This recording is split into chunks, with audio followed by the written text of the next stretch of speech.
Hello there, friends. Once again, thank you for clicking on this video and joining along in what is now a little bit of experimentation. And Terry with the channel Times Gone Tech, I hope you don't think I'm stealing any of your thunder. As I explained in a previous video regarding the do-it-yourself percussion caps, I took some caps and I sprayed them with some silicone. I did 12 of them, and it's actually been 2 days. I got kind of sidetracked with another little project. And no, it wasn't shooting because it's been windy. Now, I just want to re-clarify something.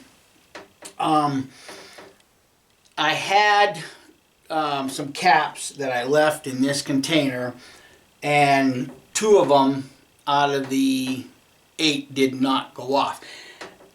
But before I had done that, I had taken 12 of these and I had sprayed them down.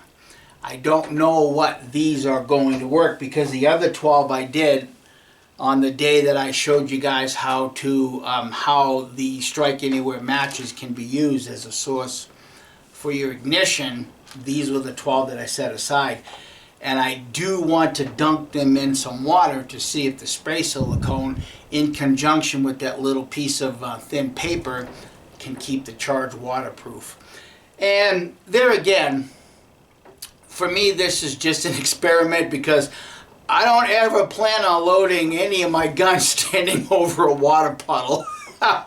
You know, my only concern basically would be maybe ambient temperature, but at the same time, for me, when I make my homemade percussion caps, I just reuse them in this tin right here. And if these tins are good enough to keep your factory caps dry, then they should, in theory, be good enough to keep homemade caps dry. But I want to do I'm going to snap off these 12 right here because I just want to see there again to get rid of some older caps. And I do need to, before you do that, just let me pause for a moment here. Okay, so what I want to show here is I have 2 different boards and they're different thicknesses. This board, which is black walnut, is the same height thickness as your small pistol primers. And I do remanufacture my own pistol primers because, as most of us already know, primers have been hard to get, and if you can get them, they're god-awful expensive. And I used to make my percussion caps on the other end, and this is drilled for a number 11. I made myself another board that I can do 10s and 11s. Now I need to better qualify something. These older caps that I've done with the match heads, I was using this thicker board. And when I say I was filling them to the top, I may not have been. And the reason why I say that, because when I sprayed these down with the silicone and looked at them in the sun, you could see that I didn't have equal amounts of components in the cap. And you could look at the cap and see where that paper was setting as to how much of that component was in the cap.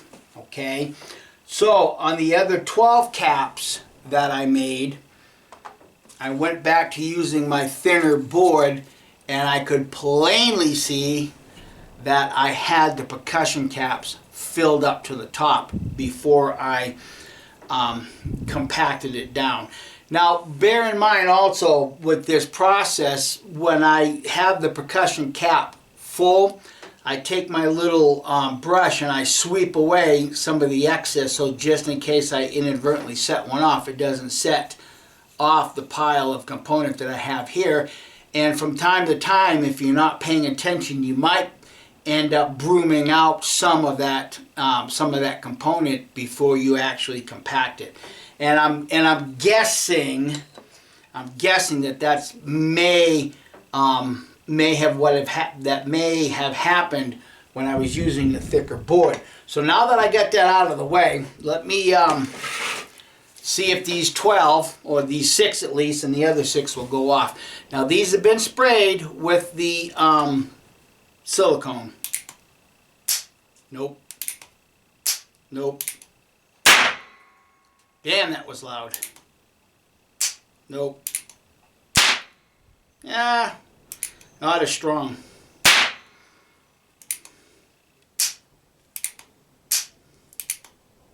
Okay, so again, 2 out of 6 did not go off.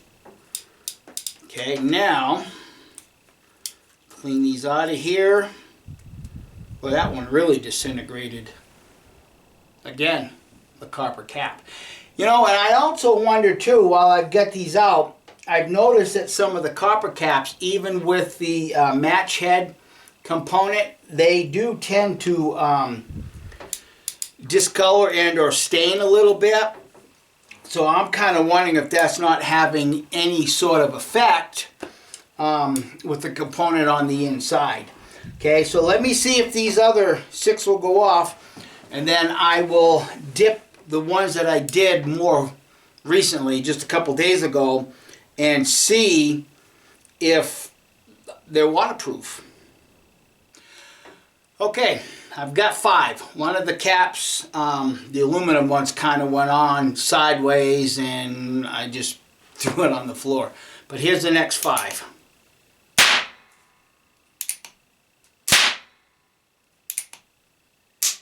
Nope. Yep. Psh.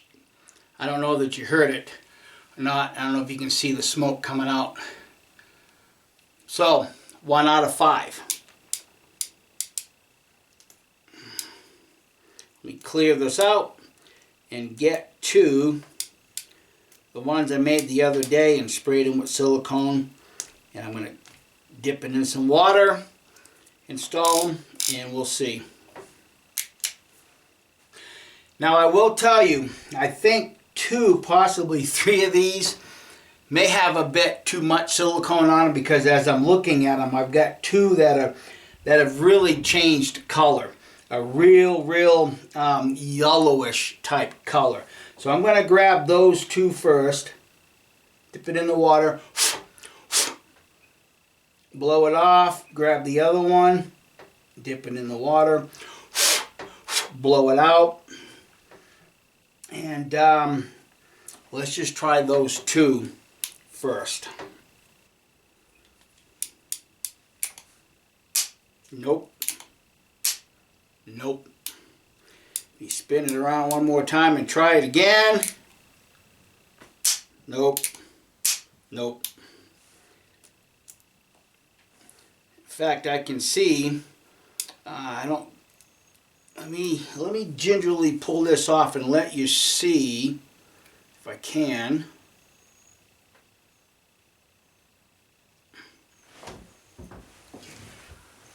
I don't think the camera's going to pick it up well enough, but the inside of the percussion cap is wet.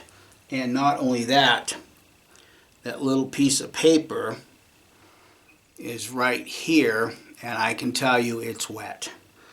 So with that being said, I'm not going to bother doing the others, because that's, I think it's in the fact that those 2 plugged, yeah, they plugged the nipples. So that tells me that the hammer drove that component to the inside of the cones. So I really hope Terry has a little bit better success than I do in, you know, making these things waterproof. But again, I'm going to just try these just for the sake of trying them. Alright, I've capped up. These are just 2 days fresh, coated with silicone, and as I showed previously, putting them in a little bit of water is not going to make them waterproof. But here we go. I think that'll work. That'll work. That'll work. I don't know if you heard it or not, but it wasn't, I don't think it was good enough to set off a charge. That one was a little bit light, but will they set charges off? Ultimately, that's what really matters. Got 4 more here. Let's see what they do. And I certainly hope that as I put these last 4 percussion caps on here, for most of you, I think you can do your own math in figuring out through the multiplication table what the sample is. You can take what I did and multiply that to 100, and that should get you relatively close to what your sampling is. Here's the last 4. Barely. Nice and loud, nice and loud, loud enough. And I think it's hot enough. I don't know if you guys can focus, but you can see that there's quite a bit of smoke. Well, it's dissipated now, but down here I can see that there's a lot of smoke. Now, some of you may, well, there's still smoke coming out of it.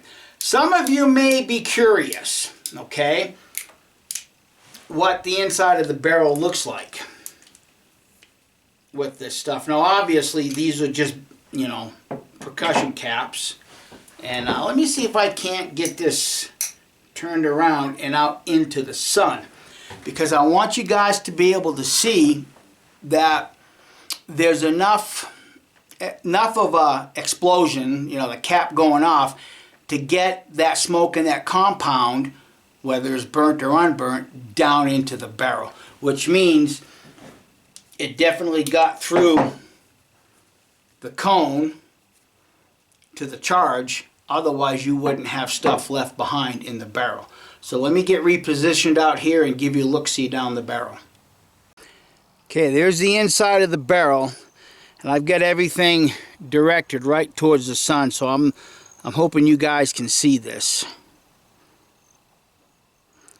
So that match head component has actually made its way through the entire length of the barrel, which should indicate that we're getting enough firepower out of the percussion caps with the match head to get to that main charge. So I hope your friends can certainly appreciate that using the Strike Anywhere matches can be a good source of ignition for your percussion caps. And, you know, whether spraying them with silicone is going to help ward off some of your, you know, your humidities and things like that. Now, bear in mind, where I live here in New Mexico, you know, during the day, our humidity might drop down to like 25, 35%. During the summer months, not including the monsoon season, we can get down to 15%. So we here in New Mexico, we don't have to typically be overly concerned about our percussion caps. But I will tell you that with those daytime heat temperatures, the heat index and all that thrown together, the nights do cool off, and we do get quite a bit of dew on the ground in the morning, as I previously stated in the previous video. So, and these, you know, tins have always been adequate enough, at least with my experience, in keeping my percussion caps away from the element. So anyhow, I've got a gun to go and lightly clean out. I haven't cleaned it since I did all that shooting. Looking at the cones, I've got one cone that's plugged. I can see through 5 of them, but one of them I can't, and I just about guarantee you that one was with one of the caps that I put in water. Terry, if you're watching this, I certainly hope you have better success than I do, and I look forward to you know, watching what you've been able to accomplish, and I've appreciated, you know, how you've worked with making it a slurry first and then putting it into the percussion cap.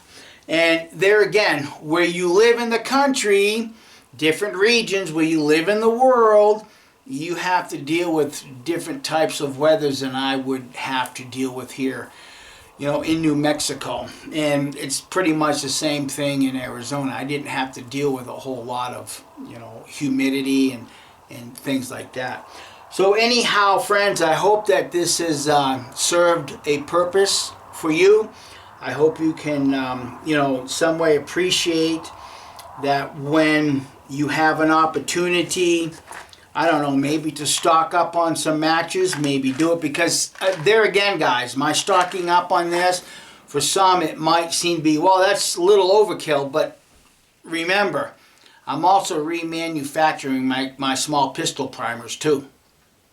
Okay, so in all of everything that I'm doing, I'm also applying it to remanufacturing my small pistol primer, so I don't have just a one dedicated purpose for any of this. I'm also using it in my small pistol primers. And so I want to thank everybody for watching, and I hope you'll give it a thumbs up and be willing to share it with your bestest of buds. And once again, if you're looking for a source of felt wads, I have a good quantity right now. And if you're looking for those hand-turned powder measures, I have some of those available too. It's just a matter of getting all of that up on and into my Etsy store. So enjoy the rest of the week, and keep your powder dry and keep your caps dry. Bye.